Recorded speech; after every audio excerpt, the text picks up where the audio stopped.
Olá, querido estudante, você que está estudando as aulas Paraná, você que está assistindo às aulas, e que satisfação imensa trazer aqui uma aula bem bacana para você.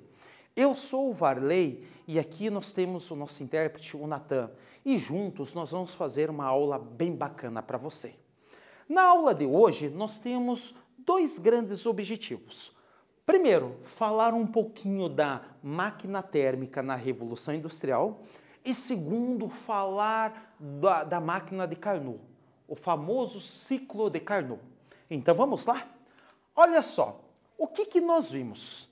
Nas aulas anteriores, nós vimos o que é uma máquina térmica, que é um sistema que transforma energia térmica em trabalho útil, pega o calor e utiliza esse calor para movimentar alguma coisa. Nós vimos também o rendimento de uma máquina térmica, que nada mais é do que a eficiência desse sistema. Lembre-se que o rendimento tem uma fórmula para calcular, e essa fórmula ela vai te dar em porcentagem o quão eficiente é esse sistema. Então, assim, nós vimos também a segunda lei da termodinâmica. Só destacando, a segunda lei da termodinâmica é um enunciado que diz que não existe nenhuma máquina que tenha um rendimento de 100%. Pois é, e hoje nós vamos falar um pouquinho do desenvolvimento das máquinas térmicas na Revolução Industrial. Pessoal, você estuda física para que um dia, talvez, você que está estudando, talvez você tenha gosto pela ciência, pelo desenvolvimento tecnológico. Fato, alguém vai estudar física. E um dos grandes objetivos de nós, professores, é instigar em vocês essa ideia de você olhar tudo o que existe, você usa a tecnologia, e você saber que essa tecnologia ela não tem limite. Você pode desenvolver coisas mais sofisticadas ainda. Lembre-se, a ciência ela não para. E olha só, as máquinas térmicas, elas mudaram a humanidade. Por que elas mudaram? Vamos pensar, a Revolução Industrial, você tinha, antes da Revolução, tudo feito manualmente. Por exemplo, uma fábrica de camisas ou camisetas. Imagine essa fábrica com 500 funcionários fazendo 10 mil camisetas em um mês. Um exemplo hipotético. Aí vem o físico, aí os físicos repararam que quando você fornece calor para um gás, ele expande. E se ele expande, ele pode empurrar alguma coisa. E se ele empurra alguma coisa, eu posso fazer um sistema que ele movimente. E aí surge as máquinas de costura a vapor, aí surge os motores, porque ele movimenta um pistão, virou um motor térmico que movimenta um trem Maria Fumaça, movimenta um navio e assim por diante. Lembra do exemplo hipotético? Imagine a empresa que com 500 funcionários em um mês fabricavam 10 mil camisas. Agora, com uma máquina de costura a vapor, uma quantidade de máquinas faz com que a empresa de 500 funcionários caia para 100, e esses 100 funcionários, ao invés de produzir 10 mil camisetas, elas vão produzir 100 mil. Então mudou, a eficiência da produção mudou. Então isso mexeu com a humanidade. E o papel da física é isso, é você estudar a física para que você compreenda o mundo, para que você possa usar os recursos naturais com sabedoria, e com respeito à natureza, para que você possa ter uma vida melhor, Então, olha só, essa é uma pequena introdução da importância do desenvolvimento das máquinas a vapor.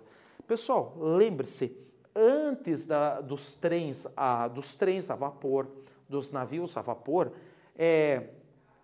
o pessoal fazia a travessia do Atlântico com navios à vela.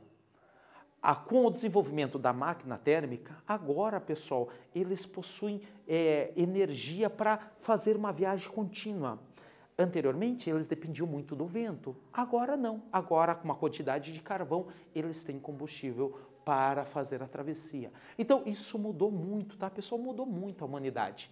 Se você pegou essa parte, olha só essas figuras, pessoal. Essas figuras são bem antigas. Pessoal, repare bem, aqui você tem uma fábrica com diversas máquinas térmicas, diversas máquinas a vapor. E eu fico pensando assim, imagine a travessia do Atlântico, que antes demorava lá 4 meses, 3 meses, 6 meses. Agora, pessoal, com a máquina a vapor, é questão de semanas a travessia é feita. Então imagine como mudou a humanidade. E lembre-se, essas máquinas térmicas, elas são antigas. E hoje nós temos motores que utilizam combustível, outro tipo de combustível. Então a humanidade ela não para de evoluir. Isso é bem bacana. E é claro, pessoal, o transporte... Falando do transporte, os trens foram um meio de transportes que ficaram por muito tempo. Esse trem aqui, o motor dele, pessoal, ele tem uma certa similaridade com o motor de um carro. Isso é bem importante e é algo que nós veremos aqui. Só para você ter uma ideia, dá uma olhada nessa figura. Pessoal, aqui nós temos um sistema de pistões. Um sistema de pistão, né? Pessoal, o pistão, ele tem 2 braços mecânicos, né, que é um sistema mecânico que ele acaba se movimentando. Então, olha só, no motor conectado com o pistão, você pode usar, por exemplo, o vapor de água. Se você ferve a água, esse vapor vai empurrar alguma coisa. Então, é assim que funciona a máquina térmica. O vapor de água, ele acaba movimentando esse pistão. Só que essa figura, ela é de um carro, né, pessoal? Ela remonta bem o funcionamento de um carro, onde você tem a parte da injeção, é onde entra o vapor da gasolina, é onde ali gera uma pressão muito grande, e aí tem um dispositivo chamado de vela, que sai uma faísca, aí explode, ocorre a explosão, e é claro, né, pessoal, explodiu, esse gás tem que ir para algum lugar. E quando ele explode, ele vai sair, e na saída ele movimenta o pistão. Beleza? Olha que interessante. Se você pegou essa parte, né, olha só que interessante. Nós temos temos 2 motores aqui, né? Nós temos um motor mecânico, pessoal, e é claro, nós temos hoje o motor elétrico. Lembre-se, em qualquer situação, em qualquer motor, você precisa de uma energia inicial. E hoje, né, pessoal, o carro elétrico, ele ainda é muito caro, tem um valor muito alto, mas daqui a um tempo, devido aos problemas com os combustíveis fósseis, devido à escassez de petróleo, que um dia, né, ele vai reduzir, pessoal, com certeza nós teremos carros elétricos. Aí, pessoal, falando um pouquinho do motor agora da parte mais técnica, da parte da física. O motor da combustão interna. Pessoal, ele se comporta como uma máquina térmica, como uma máquina a vapor. Você tem a fonte quente, que é onde entra a queima do combustível, né, onde ocorre a explosão. Pessoal, você tem o trabalho realizado, que é onde vai empurrar o pistão para conduzir, para provocar o movimento. E a fonte fria? Pessoal, a fonte fria é ao redor do carro. Ei, você já reparou que um carro, quando ele está em funcionamento, você faz uma viagem, daí você para. Você chega próximo do capô do carro, ao redor está bem, com uma temperatura bem elevada, porque ele está jogando o calor fora. É tanto calor jogado que o próprio carro tem que usar um sistema alternativo para resfriar esse motor. Tá? Se não resfriar o motor, pessoal, ele derrete. E um detalhe, você sabia que esse calor ali é uma energia perdida? Pois é, essa energia, pessoal, ela é lançada naturalmente, porque o calor ele sai da fonte quente e ele vai para a fonte fria espontaneamente. Olha que curioso. Então, olha só, falando um pouco do ciclo de Carnot. Ei, você sabe que então não tem como você travar o calor. Então você não tem, né, por muito tempo a física buscou uma máquina que tivesse um rendimento de 100%. Mas isso não é possível, porque o calor escapa. Aí os físicos repararam que, né, não é porque não dá para ter uma máquina de 100% de rendimento que você tem que parar de pesquisar. Eles viram, né, um cara chamado Nicolas Sadi Carnot, ele percebeu que dá para você fazer um sistema com com rendimento um pouquinho melhor. E esse sistema ficou conhecido como ciclo de Carnot. Pessoal, nesse ciclo de Carnot vale aquela relação calor da fonte fria dividido pelo calor da fonte quente é igual a temperatura da fria pela temperatura da quente. Essa relação ela é válida.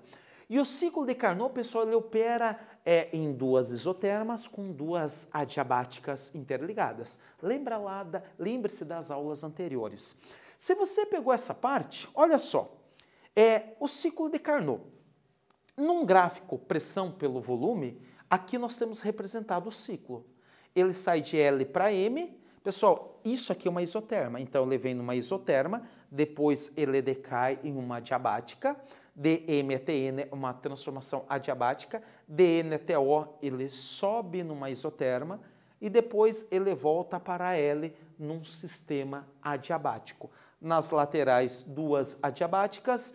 E na vertical, pensa assim, você tem duas isotermas. Repare que é um sistema, pessoal, é um sistema.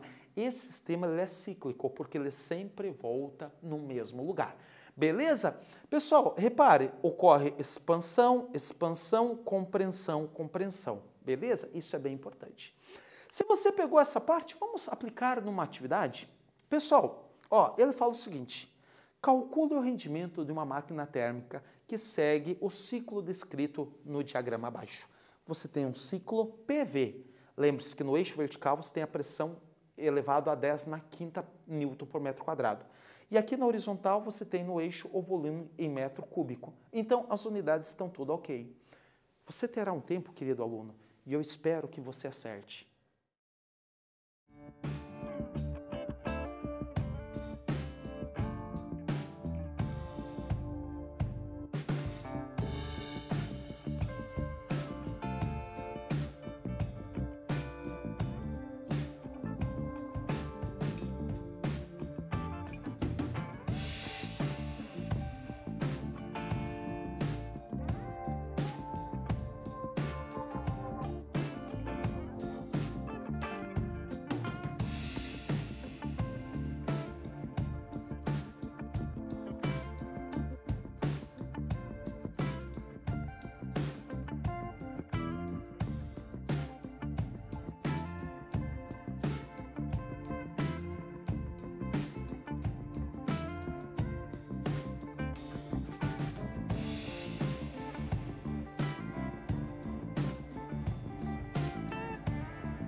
Então, pessoal, vamos fazer a correção do exercício?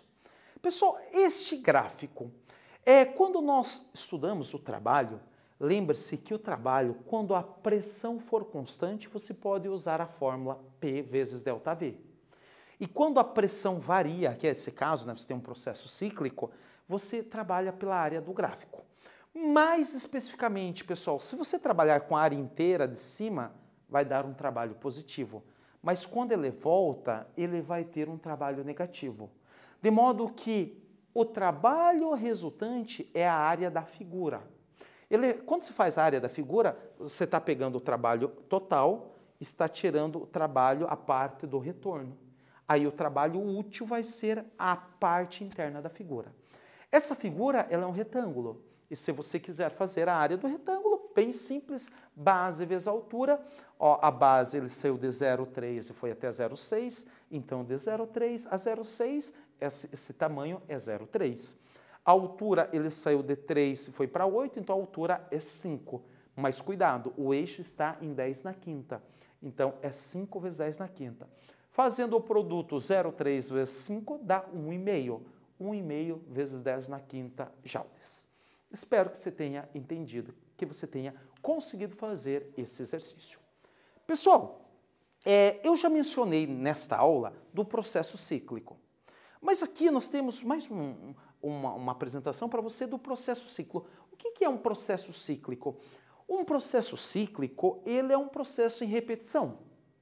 Ele retorna. Então, imagine você, ele está numa pressão A, num volume A, numa temperatura A. Ocorreu a explosão. Ele alterou todas essas variáveis, mas depois ele retorna para o mesmo volume VA, para a mesma temperatura TA e para a mesma pressão PA.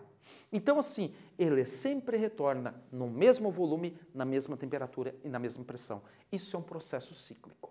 E se você pegou essa parte, vamos fazer uma atividade? Olha só, nessa atividade eu falo assim, qual a importância da física na Revolução Industrial e o que cada uma das fases pode influenciar em nossas vidas? Pessoal, aqui dá uma olhada aqui nessas fases, né? Olha só, você tem aqui um pouquinho de desenvolvimento da ciência, aqui, da tecnologia. Pessoal, ó, você começa lá, imagine lá as máquinas térmicas e hoje nós já temos sistemas totalmente automatizados. Então você terá um tempo e eu espero que você acerte esse exercício.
Então, pessoal, vamos fazer a correção do exercício?